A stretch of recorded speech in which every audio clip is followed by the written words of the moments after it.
Hi అండి. అందరికీ నమస్కారం. Welcome to my channel. ఈ వీడియోలో ప్రభుత్వ ఉద్యోగ ఉపాధ్యాయులపై P4 పాలసీ పిడుగు. దీనికి సంబంధించిన పూర్తి తాజా సమాచారాన్ని వీడియోలో తెలుసుకుందాము.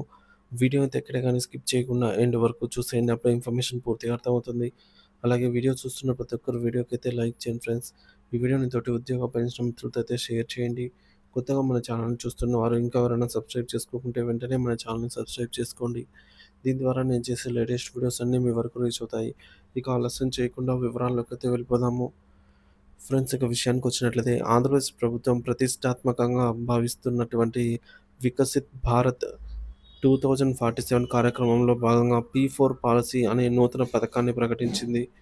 ఈ పథకం ఉద్దేశ్యం గొప్పదే అయినా దాని అమలు విధానం, ముఖ్యంగా ఉపాధ్యాయులపై మోపుతున్న భారం తీవ్ర చర్చనీయాంశంగా అయితే మారింది. ఈ నేపథ్యంలో P4 పాలసీ అంటే ఏమిటి? దాని లక్ష్యాలు, అమలు విధానం మరియు ఉపాధ్యాయ వర్గాల్లో వ్యక్తమవుతున్న తీవ్ర ఆందోళనలు, ఈ వివరాలైతే పరిశీలిద్దాము. అసలు P4 పాలసీ అంటే ఏమిటి? పూర్తి పేరు పబ్లిక్ ప్రైవేట్ పీపుల్ పార్ట్నర్‌షిప్.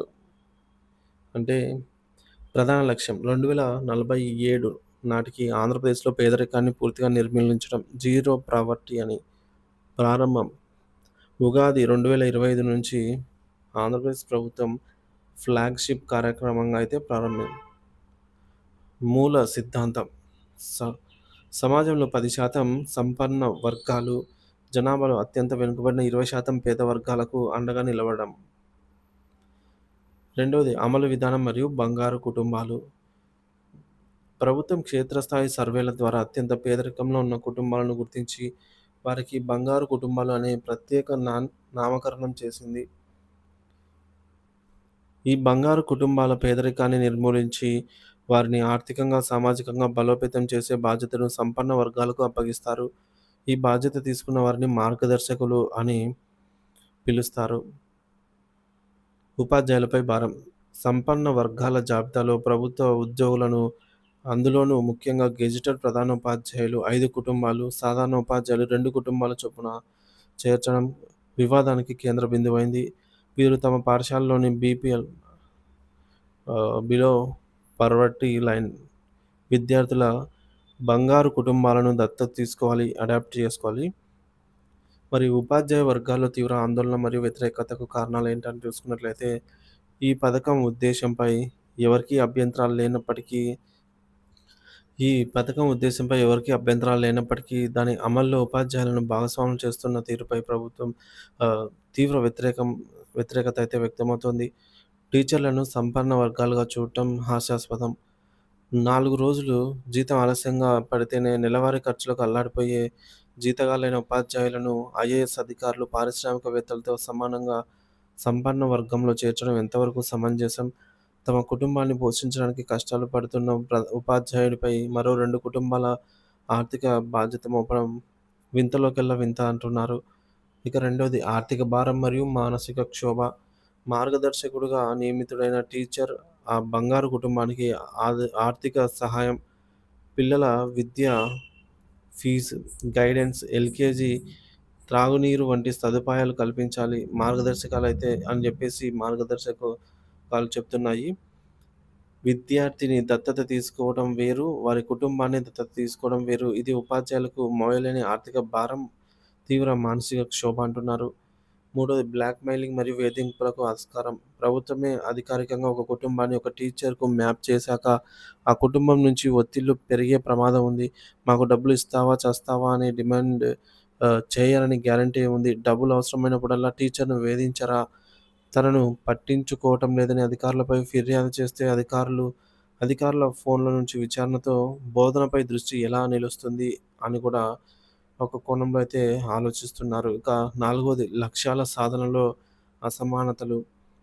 సంపన్నులు ఐఏఎస్, గ్రూప్ 1 అధికారులు, ఎమ్మెల్యేలు, ఎంపీలకు ఎన్ని బంగారు కుటుంబాలను కేటాయించారో, వారు తమ లక్ష్యాలను చేరుకున్నారో లేదో తెలియదు. వారి టార్గెట్లు రీచ్ కాకపోవడంతో సులభంగా అందుబాటులో ఉండే ఉపాధ్యాయులపై ఈ భారం మోపుతున్నారనే ఆరోపణలు బలంగా వినిపిస్తున్నాయి. ఇక ఐదోది తప్పనిసరి చేయడం అప్రజాస్వామికం. ఇలాంటి సామాజిక సేవ అనేది స్వచ్ఛందంగా ఉండాలి కానీ తప్పనిసరి చేయకూడదు.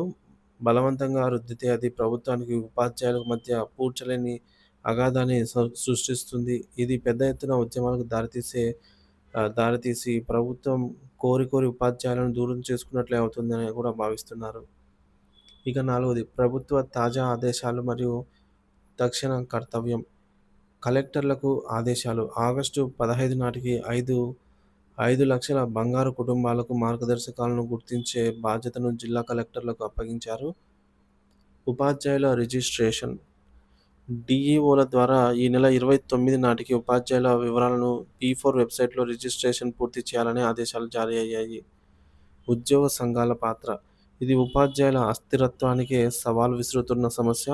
బదిలీల విషయంలో ప్రదర్శించిన ఐక్యతను మరోసారి ప్రదర్శించి అన్ని ఉపాధ్యాయ సంఘాలు తక్షణమే సమావేశమై ఈ అసంబద్ధత విధానంపై ప్రభుత్వంతో పోరాటానికి కార్యాచరణను రూపొందించాల్సిన తక్షణ అవసరమైతే ఉంది. టెక్నికల్ గమనిక. బదిలీ అయిన ఉద్యోగులకు సూచన. బదిలీపై కొత్త ప్రదేశానికి వెళ్ళిన ఉద్యోగులు P4 నీడ్ అసెస్మెంట్ సర్వే యాప్‌లో లాగిన్ అయినప్పుడు పాత సచివాలయం డేటా కనిపిస్తుంటే వెంటనే ఎన్‌ఎంబీ పోర్టల్‌లో లాగిన్ అయ్యి అప్డేట్ ప్రొఫైల్ ఆప్షన్‌లో మీ కొత్త వివరాలను అప్డేట్ చేసుకోగలరు. ఆ తర్వాత P4 యాప్‌లో మీ కొత్త సచివాలయం డేటా అయితే కనిపిస్తుంది. పేదరిక నిర్మూలన అనే గొప్ప ఆశయానికి మా మద్దతు ఎప్పుడూ ఉంటుంది. కానీ ఆ భారాన్ని ఇప్పటికే పని ఒత్తిడితో సతమతమవుతున్న, పరిమిత వేతనంతో జీవించే మాపై మోపడం అన్యాయం. ఈ పీ4 టీచర్లకు ఈ పీ4 పని టీచర్లకు వద్దే వద్దు. ఈ మానసిక క్షోభ మాకొద్దు అనేది మెజారిటీ ఉపాధ్యాయుల ఆవేదన. ప్రభుత్వం ఈ విధానాన్ని పునఃసమీక్షించి దీన్ని స్వచ్ఛంద కార్యక్రమంగా మార్చాలనైతే వారు ఈ సందర్భంగా కోరుతున్నారు.